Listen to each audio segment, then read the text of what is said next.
Janasena party ఎమ్మెల్యేలు ఎక్కడున్నా fire అండి.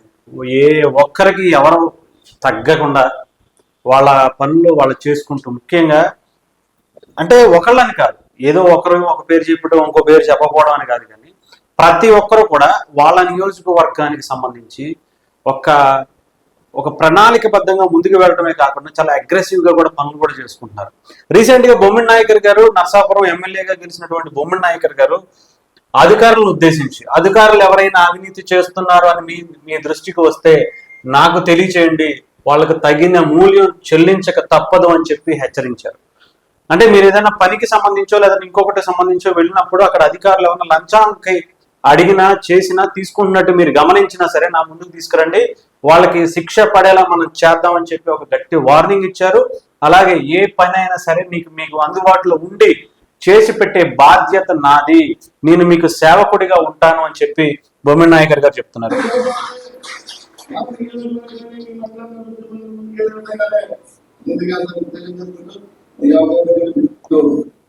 రైట్, అంటే ఎంత నిబద్ధతతో జనసేన పార్టీ ఎమ్మెల్యేలు పనిచేస్తున్నారనడానికి ఇది ఒక నిదర్శనం.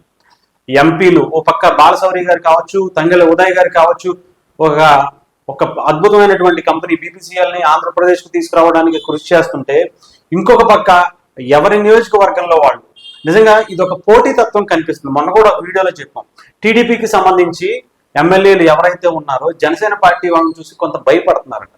వీళ్ళు ముందుకు వెళ్ళిపోతే రేపొద్దున మళ్ళీ వాళ్ళని అడుగుతారు, వాళ్ళని ప్రశ్నిస్తారు. పైగా చంద్రబాబు గారు ప్రతి నెల వాళ్ళ పనితీరుపై ఒక సర్వే లాంటివి చేపిస్తున్నారట. ఆ సర్వేలో ఏమన్నా తగ్గితే మళ్ళీ చంద్రబాబు గారు మళ్ళీ తిడతారు, మీరేంటి గెలిచిన తర్వాత ఇంట్లో కూర్చోవడం కాదు ప్రజల్లో ఉండండి అని చెప్పి మళ్ళీ ఆయన క్వశ్చన్ చేస్తారు. ఆయన సర్వేలో మనం ఏమన్నా తప్పుగా ఉంటే కనుక, ముఖ్యంగా జనసేన పార్టీ ఎమ్మెల్యేలు అయితే ఓ పక్క దూసుకుపోతున్నారు, మనం వెళ్ళకపోతే బాగోదు అని ఒక పోటీతత్వం అయితే కనిపిస్తుంది. ముఖ్యంగా దీనికి జనసేన పార్టీ ఎమ్మెల్యేలు ముఖ్య కారణం అని చెప్పొచ్చు. ఎందుకంటే కొత్తగా ఎన్నికైనటువంటి కొంతమంది ఎమ్మెల్యేలు జనసేన పార్టీలో ఉన్నారు. వాళ్ళు ప్రజా సమస్యల పట్ల గత 5 ఏళ్లుగా నిలబడ్డ తీరు మనం అందరం చూసాం. అధికారం లేకపోయినా అధికార పార్టీని ఎలా ప్రశ్నించాలి, ఎలా ఎదుర్కోవాలి, ఆ సమస్యల్ని ఎలా సాల్వ్ చేసుకునే విధంగా వాళ్ళ ముందుకు తీసుకురావాలి అని చెప్పి కొట్లాడడానికైనా సరే, మాట్లాడడానికైనా సరే చాలా బలంగా నిలబడ్డటువంటి వ్యక్తులు జనసేన పార్టీ నాయకులు.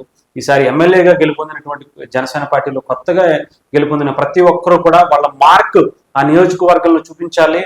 ముఖ్యంగా రాష్ట్రంలోనే కాదు, దేశంలో కూడా మా నియోజకవర్గం ఒక అద్భుతంగా ఉండి చూపించాలి. మేము గెలిచామంటే పలానా ఎమ్మెల్యే, జనసేన పార్టీ ఎమ్మెల్యే అక్కడ అద్భుతంగా వాళ్ళ నియోజకవర్గంలో అందుబాటులో ఉంటూ అందరి సమస్యలు తీరుస్తున్నారట, అభివృద్ధికి చాలా అద్భుతమైనటువంటి ప్రణాళిక వేసుకున్నారట అనే విధంగా ఈసారి ఉండబోతుంది అని చెప్పి ఒక్కొక్కరు చాలా ఫాస్ట్ గా, చాలా అగ్రెసివ్ గా, చాలా అద్భుతంగా వాళ్ళ పనితీరును అయితే చేసుకుంటున్నట్టుగా తెలుస్తుంది. ముఖ్యంగా బొమ్మిడి నాయకర్ గారు 2019లోనే చాలా తక్కువ మెజారిటీతో ఓడిపోయినటువంటి వ్యక్తి. జనసేన పార్టీ అధినేత పవన్ కళ్యాణ్ గారు భీమవరంలో 2వ ప్లేస్ లో ఉంటే, ఆ తర్వాత మళ్ళీ 2వ ప్లేస్ లో జనసేన పార్టీ మొత్తం మీద మళ్ళీ బొమ్మిడి నాయకర్ గారే ఉన్నారు. చాలా అతి తక్కువ మెజారిటీతో ఓడిపోయినా ఈసారి భారీ మెజారిటీతో ఆయన గెలిచి అసెంబ్లీలో ఒక అడుగు పెట్టారు. ఒక అద్భుతమైనటువంటి పనితీరు ఆయన ఈసారి చూపిస్తున్నారని కూడా అనుకోవచ్చు. అధికారులను పరిగెట్టించడమే కాకుండా ఏ సమస్య ఉన్నా సరే నా దగ్గరకు రండి, పైగా అధికారులు ఏమన్నా లంచాలు అడిగితే నాకు చెప్పండి, వాళ్ళ తాట తీసి వదిలిపెడదాం అని చెప్పి అందరికీ భరోసా ఇస్తున్నట్టుగా తెలుసు.